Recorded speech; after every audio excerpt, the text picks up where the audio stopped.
Hello दोस्तों, क्या diabetes आपके लंग्स को यानी फेफड़ों को भी अफेक्ट करता है? ज़्यादातर लोग बोलेंगे नहीं। डायबिटीज़ नेफ्रोपैथी यानी किडनी का डैमेज सुना है, डायबिटीज़ कार्डियोपैथी यानी हार्ट का डैमेज सुना है, डायबिटीज़ रेटाइनोपैथी यानी आंखों का डैमेज सुना है, कुछ हद तक ब्रेन को भी डैमेज करता है। लेकिन लंग्स के बारे में ज़्यादातर आपके डॉक्टर्स भी बात नहीं करते, ज़्यादातर लोगों को भी पता नहीं रहता। लेकिन डायबिटीज़ एक मल्टी सिस्टम डिसऑर्डर है जो सारे ऑर्गन्स को अफेक्ट करती है, इंक्लूडिंग आपके लंग्स को। कैसे अफेक्ट करती है और क्या इसके इंपॉर्टेंट इश्यूज हैं, आज इस पर बात करेंगे। एक्सक्लूसिव टॉपिक है, ज़्यादातर आपके डॉक्टर्स और आपके ज़्यादातर यूट्यूबर्स इस बारे में कोई बात नहीं करता होगा, लेकिन आज हम इस टॉपिक को भी कवर करेंगे कि डायबिटीज़ आपके लंग्स को भी अफेक्ट करता है और सीरियसली अफेक्ट करता है। टॉपिक पर जाने से पहले जो लोग हमारे चैनल पर नए हैं उन्हें रिक्वेस्ट करूँगा कि चैनल को सब्सक्राइब करें, वीडियोज़ को लाइक करें, शेयर करें, फॉलो करें, कमेंट करें पूरा।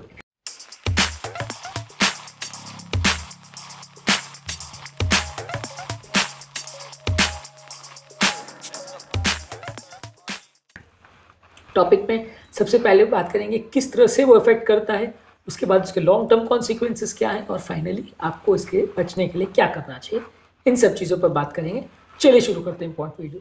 सबसे पहला, डायबिटीज़ शरीर में जब ग्लूकोज लेवल्स को बढ़ाता है तो हाइपरग्लाइसीमिया की वजह से ज़्यादातर ये शुगर मॉलिक्यूल्स सारे प्रोटीन से अटैच हो जाते हैं, जिसकी वजह से ग्लाइकोसाइलेशन एम प्रोडक्ट्स बनते हैं, जिसकी वजह से सारे जो लंग्स के जो प्रोटीन्स है वो भी डैमेज हो जाते हैं, लंग्स का प्रॉपर फंक्शनिंग नहीं हो पाता। इसकी वजह से जिस तरह से डायबिटीज़ आपके हार्ट को, किडनी को, सारे ऑर्गन्स को अफेक्ट करता है, उसी तरह से आपके लंग्स को भी वो अफेक्ट करता है, यानी लंग्स भी इस प्रोसेस से अछूता नहीं है। इसी तरह से डायबिटीज़ जो है प्रमोट करता है शरीर में इन्फ्लेमेशन यानी सूजन। इन्फ्लेमेशन शरीर के बहुत सारी बीमारियों में इन्वॉल्व होता है, जैसे अलग अलग तरह के आर्थराइटिस, हार्ट अटैक, किडनी का डैमेज, ये सारी चीज़ें इन्फ्लेमेशन रिलेटेड होती है। और इसी प्रोसेस में बहुत इंपॉर्टेंट होता है लंग्स का डैमेज, क्योंकि लंग्स की भी बहुत सारी बीमारियां हैं, इंक्लूडिंग एस्थमा, ब्रोंकाइटिस, ये सब भी इन्फ्लेमेशन रिलेटेड है। जैसे जैसे इन्फ्लेमेशन बढ़ता है ये सारी बीमारियां भी बढ़ती है।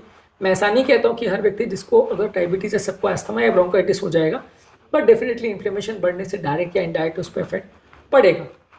इसी तरह से बॉडी में ऑक्सीडेटिव स्ट्रेस बढ़ता है। ऑक्सीडेटिव स्ट्रेस का बेसिकली मतलब ये है कि बॉडी में जो मौजूद फ्री रेडिकल्स होते हैं, जो कि बेसिकली कुछ चार्ज सेल्स होते हैं जो अलग अलग टिश्यू को डैमेज कर सकते हैं। वैसे तो ये प्रोटेक्ट करने के काम आते हैं, लेकिन जब ज़्यादा हो जाते हैं तो टिश्यूज़ को डैमेज करने लगते हैं।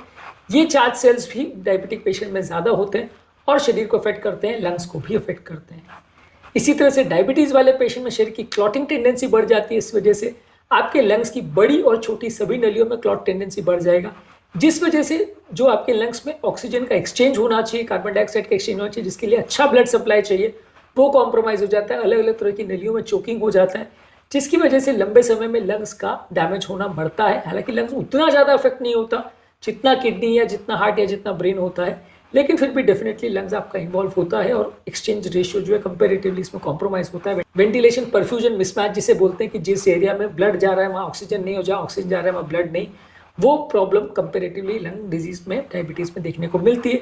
उतना ज़्यादा नहीं होता जितना बाकी सारे ऑर्गन्स में होता है, उतना सीरियस नहीं होता कि आपको पेशेंट के लिए जिस तरह से किडनी ट्रांसप्लांट करना पड़ता है, जिस तरह से एंजियोप्लास्टी करना पड़ता है, तो आपको लंग्स की नली का भी एंजियोप्लास्टी करना पड़ता है, ऐसा नहीं है। लेकिन फिर भी कंपेरेटिवली थोड़ा बहुत डैमेज ज़रूर होता है। इसी तरह से डायबिटीज़ आपकी इम्यूनिटी को भी कॉम्प्रोमाइज़ करता है। आपका शरीर का इम्यूनिटी बहुत इंपॉर्टेंट रोल प्ले करता है अलग अलग तरह के इन्फेक्शन से आपको बचाने में। ये इन्फेक्शन जो है अलग अलग तरह से लंग्स को आपको डैमेज कर सकते हैं। बहुत सारे निमोनिया और लंग्स के इन्फेक्शन जो कई बार जानलेवा भी हो सकते हैं, वो भी डायबिटीज़ में थोड़ा ज़्यादा कॉमन है। तो ये सारी चीज़ें भी डायबिटीज़ वाले पेशेंट में ज़्यादा देखने को मिलती है, यानी निमोनिया या इन्फेक्शन होने के चांस भी ज़्यादा होता है। उनसे रिकवरी प्रोसेस भी कई बार कॉम्प्रोमाइज़ होता है यदि आपका शुगर लेवल ज़्यादा है।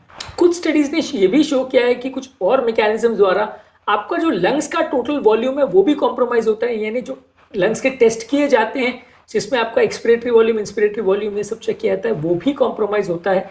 डायबिटिक्स लोगों में नॉन डायबिटिक के कंपैरिजन में ज़्यादा खराब वैल्यूज़ देखे गए हैं।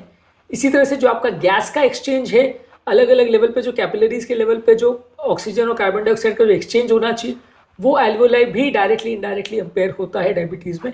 इसकी वजह से वो दीवारें जिसकी में एक्सचेंज होना चाहिए वो कॉम्प्रोमाइज़ हो जाती है, उसमें फाइब्रोसिस बढ़ जाता है और ये गैस एक्सचेंज भी कॉम्प्रोमाइज़ होता है डायबिटीज़ की वजह से। हालांकि मैं फिर से कहूँगा कि बहुत ज़्यादा प्रोमिनेंट नहीं है और पूरा लंग्स खराब हो जाएगा, ट्रांसप्लांट करना पड़ेगा, वैसा तो नहीं है, लेकिन हाँ सिग्निफिकेंट इफेक्ट हो सकता है। इसके लॉन्ग टर्म कॉन्सिक्वेंस क्या है?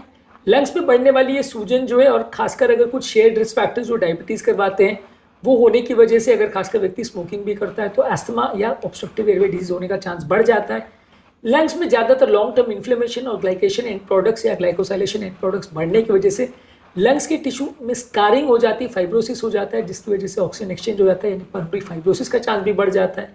इसी तरह से रेस्पिरेटरी इन्फेक्शन जैसे इन्फ्लुएंजा, निमोनिया, अलग अलग तरह के बैक्टीरिया का जो इन्फेक्शन है वो ऑल्टर्ड इम्यूनिटी की वजह से हो जाता है, तो इस वजह से भी लंग्स में कई बार डैमेज पड़ता है।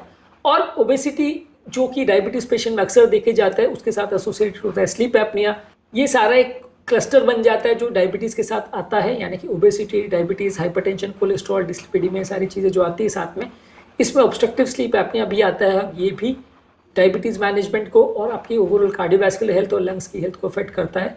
तो ये भी एक ऐसी बीमारी है जो डायबिटिक्स में ज़्यादा देखने को मिलता है और ये लंग्स को भी इफेक्ट करता है। तो ये 4 मेन तरीके हैं जिससे लंग्स का आपका अफेक्ट होता है, यानी ऑब्स्ट्रक्टिव एयरवे डिजीज हो सकता है, पल्मोनरी फाइब्रोसिस हो सकता है, इन्फेक्शन हो सकते हैं और स्लीप एपनिया हो सकता है, जिसकी वजह से आपके डायबिटिक पेशेंट्स में लंग का डैमेज होने के चांस बढ़ जाए। फाइनली लास्ट में शॉर्ट में बात करेंगे कि इससे बचने के लिए क्या करें। इससे बचने के लिए आपके ब्लड शुगर लेवल्स को कंट्रोल करें। यहाँ सिर्फ दवाइयाँ नहीं, डाइट, एक्सरसाइज द्वारा, रेगुलर मॉनिटरिंग द्वारा अपने ब्लड शुगर लेवल्स को भी कंट्रोल करने का प्रयास करिए। हेल्दी डाइट रखिए जिसमें फल सब्जियां ज़्यादा लीजिए, होल ग्रेन्स, लीन या फैट फ्री प्रोटीन्स और हेल्दी फैट्स लीजिए। ये सारी चीज़ें आपकी रेस्पिरेटरी हेल्थ को भी इंप्रूव करती है, जिस तरह से बाकी चीज़ों को इंप्रूव करती है। रेगुलर बेसिस पे एक्सरसाइज करिए, इससे भी आपका लंग फंक्शन इंप्रूव होगा और ब्लड शुगर कंट्रोल्स भी इंप्रूव होगा। स्मोकिंग यदि आप करते हैं तो स्मोकिंग को बंद करिए, यदि अल्कोहल लेते हैं तो उसको बंद करिए। लंग्स का यदि कोई इन्फेक्शन का रिस्क है तो वैक्सीनेशन ले सकते हैं, खासकर न्यूमोकॉकल और इन्फ्लुएंजा के लिए वैक्सीन ले सकते हैं जो कि लंग्स के इन्फेक्शन को बढ़ा सकते हैं, जो कि डायबिटीज़ में ज़्यादा देखने को मिलता है। इसी तरह से यदि आपका वजन ज़्यादा है तो उसे कम करिए, इससे डायबिटीज़ का प्रोसेस और इन्फ्लेमेशन का प्रोसेस कम हो सकता है। और ये किस तरह से वर्क करता है और इसमें इंटरमिटेंट फास्टिंग का क्या रोल है, इस पर ऑलरेडी हमने काफ़ी वीडियोज़ किए हैं जो कि आप हमारे चैनल पर देख सकते हैं। इसके अलावा रेगुलर मेडिकल हेल्थ चेकअप्स करते रहिए। रेगुलर मेडिकल हेल्थ चेकअप्स करने से अगर कुछ ऐसा डैमेज या इस तरह का प्रॉब्लम पिकअप हो रहा है तो आप उसको जल्दी तरह से मैनेज कर सकते हो, बेटर वे में मैनेज कर सकते हो, प्रॉब्लम बढ़ेगी नहीं।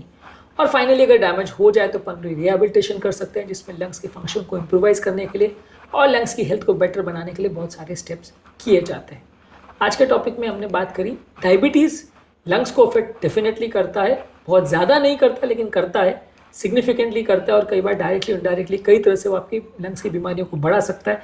इसलिए डायबिटीज़ वाले पेशेंट पे सिर्फ हार्ट पर या किडनी पर या ब्रेन पर फोकस करने के बदले आपको सारे ऑर्गन्स पर फोकस करना है। डायबिटीज़ को एज अ डिजीज प्रोसेस ही कम करने का प्रयास करना है, तभी आप इससे रिलेटेड सारे ऑर्गन के डैमेज से बच सकेंगे और अपने पेशेंट्स को बचा सकेंगे। उम्मीद करूँगा कि आज के टॉपिक में कुछ नया जानने को मिला होगा। जो लोग हमारे चैनल पर नए हैं उन्हें रिक्वेस्ट करूँगा कि चैनल को सब्सक्राइब करें, वीडियोज़ को लाइक करें, शेयर करें, फॉलो करें, कमेंट करें, पूरा देखें।